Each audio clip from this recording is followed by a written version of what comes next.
Federico, flying it in! It's Indiana Vasily with his first goal for Miami, and he may have just won it!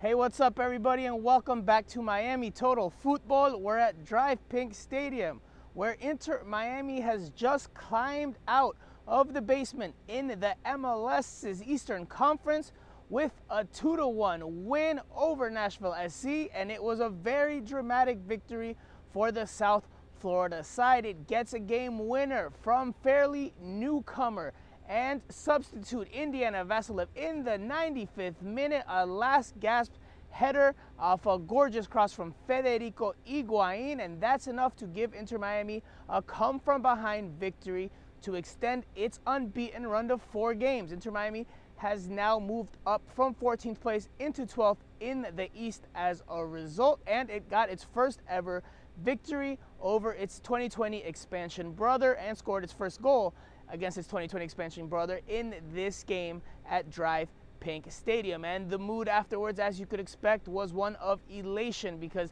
Inter Miami continues to roll. It continues to slowly but surely climb out of the hole it was in, and now things are looking much, much brighter. I'm super proud. We are taking good steps forward. There's still more to come, and we're now beginning to play like I expect an Inter Miami team to play. We're playing with an identity. We're playing with the right style, and we are super happy tonight, and we're going to enjoy the win.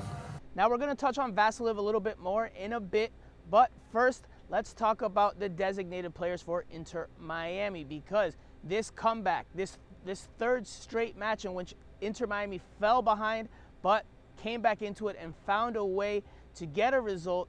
It did so with a goal at the hour mark from Gonzalo Higuain, his 8th of the season, and as I mentioned before, the first one Inter Miami had scored in 5 meetings against Nashville SC. So notable in that way. But the goal comes off of a great through ball from Blaise Matuidi, who does not give up on the play. The two designated players combine DP to DP, and Inter Miami gets back on the board after giving up the opener to CJ Sapong at the 48th minute mark. Now, after the game, Phil Neville talked about the level of his DPs in this one, the performance that they put forth in this one. And he also brought in Rodolfo Pizarro, who I thought was one of the better players for Inter Miami in what was a fairly uneventful first half, but he did create a couple of the team's best chances in those opening 45 minutes. However, Phil Neville talked about all 3 of them having raised their performances and this being the expectation for them going forward. I'd say, Franco, that the 3 DP players played like 3 DP players. All 3 played like DP players. When your DP players play like that, we will win games of football. We will challenge for the playoffs. So when them 3 are playing at that level, we will be a better team. That's their challenge. That's what comes with being a DP player: the expectation, the pressure, and the need to deliver every single game.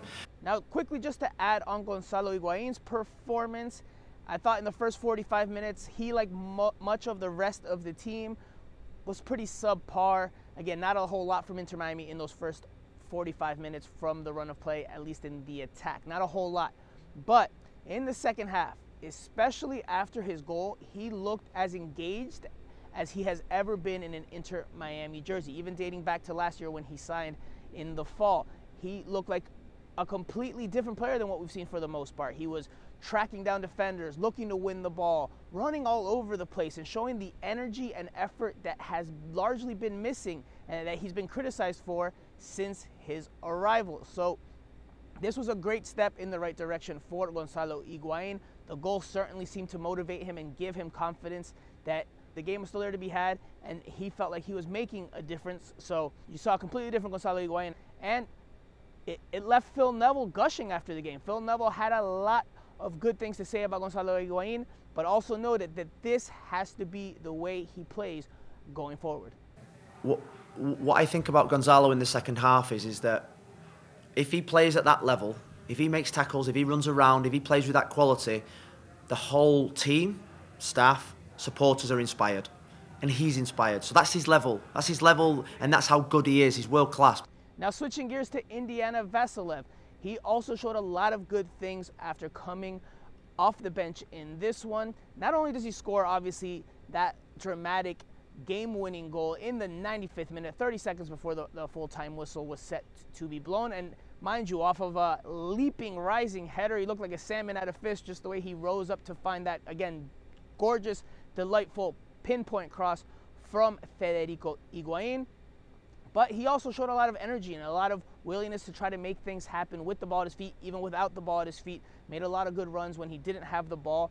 And look, at this point, I think it needs to start at least being considered that he could maybe earn more minutes by taking Lewis Morgan's place in the starting lineup at some point in the near future if their forms continue as they are. Now, that might be blasphemy to some fans, or that might have been blasphemous definitely a year ago, because Lewis Morgan obviously has the talent and last year proved he was the best player on the team, or one of the best players on the team.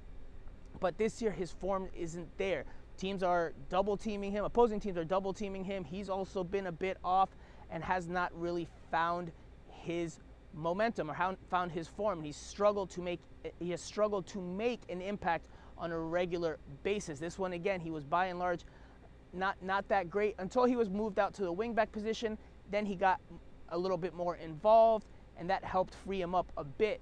But again, Indiana Vassilev has started to make a case for more minutes. He's a fairly new signing, but again, he made an impression today. He's been real like a breath of fresh air, and he's close now to starting games of football, and he's given us a real problem. Whether I've had a full preseason or whether I haven't had a full preseason, I think there's always room to improve. Do I think I can get slightly more fit? Yes, but that's just a matter of time. But in terms of getting better, I think everybody can go back in every game and nitpick and see where they can improve and get better. But yeah, I guess that's what I'm trying to do, just get better with every single game. Now I want to touch on a couple of other things before we wrap up this video, and that is that, one, Phil Neville is pushing the right buttons at the right time. This is the, again, third game in a row where Inter Miami has fallen behind but reclaimed or found an equalizer and either then held on for the draw or found a winner. It's the third game in a row that they've done that. He also has the team playing a much more tactical game from the start, much more solid defensively. He has switched obviously to that formation, the 5-2-3, and it's worked to help Inter Miami become more solid without the ball. But it's also allowed them to be better with the ball when they have had it, because they're able now to control games a bit more and dictate the tempo at times. Now, it has not been a masterclass of attacking soccer from Inter Miami in this formation or over this string of 3-4 games of going unbeaten, but it's much, much better than what we were seeing beforehand when the team just looked ragged. It didn't look like an organized group. Now it looks like a professional team, a team that maybe is not going to overwhelm you in the attack, but that is going to put up a fight and stay in the game with very good tactical performances, and then try to beat you in the last 45 minutes with the quality that it has in the final third. That's been the recipe, the formula that we've seen so far, and it's worked. And that formation, again, to me, is a big part of it. I think Phil Neville's substitutions have also gotten better as of late. He's found the right time to put in the right players for the right circumstances. When certain situations call for it, he's finding the right players that will make an impact, and they've been doing so. So Phil Neville's pushing the right buttons, but I think one of the biggest talking points is that 5-2-3 formation. The system is something that I've looked at for a long time.